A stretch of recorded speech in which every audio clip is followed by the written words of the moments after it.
आपण पाहत आहात RK न्यूज, बातमी तुमची, आवाज आमचा।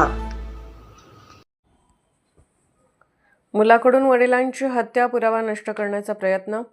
घरात ठेवलेले पैसे घेतल्याच्या संशयातून मुलानेच वडिलांची हत्या केल्याची धक्कादायक घटना शवडी तालुका येथील उचत तालुका शाहूवाडी येथे घडली आहे।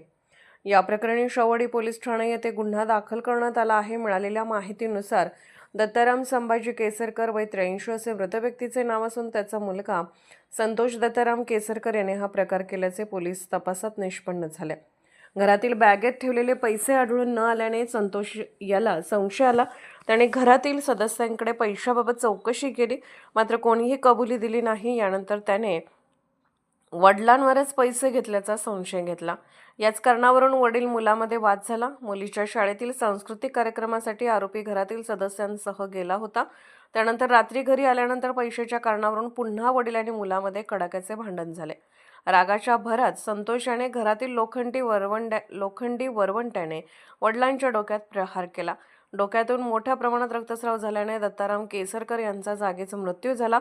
घटनेनंतर पुरावा नष्ट करण्याच्या उद्देशाने घरातील फरशीवरील रक्त ओढणीच्या साहाय्याने पुसण्याचा प्रयत्न करण्यात आला। त्याचवेळी आरोपीची पत्नी तेथे आल्यानंतर प्रकार उघडकीस आला। तिने तात्काळ शाहूवाडी पोलीस यांना माहिती दिली। पोलीस निरीक्षक विजय घिरडे यांच्या मार्गदर्शनाखाली सहाय्यक पोलीस निरीक्षक अतुल सोनोने, सहाय्यक फौजदार संभाजी कोगेकर, पोलीस नाईक हनुमंत कुंभार, पोलीस कॉन्स्टेबल यशवंत पाटील व वर्षा पवार यांनी घटनास्थळी पंचनामा केला। संशयित आरोपी संतोष केसरकर याला ताब्यात घेऊन चौकशी केली असता त्याने गुन्ह्याची कबुली दिली। मृतदेह शवविच्छेदनासाठी मलकापूर ग्रामीण रुग्णालयात पाठवण्यात आला असून पुढील तपास शवडी पोलीस करत आहेत। RK न्यूज चॅनलला लाईक करा, शेअर करा आणि सबस्क्राईब करा।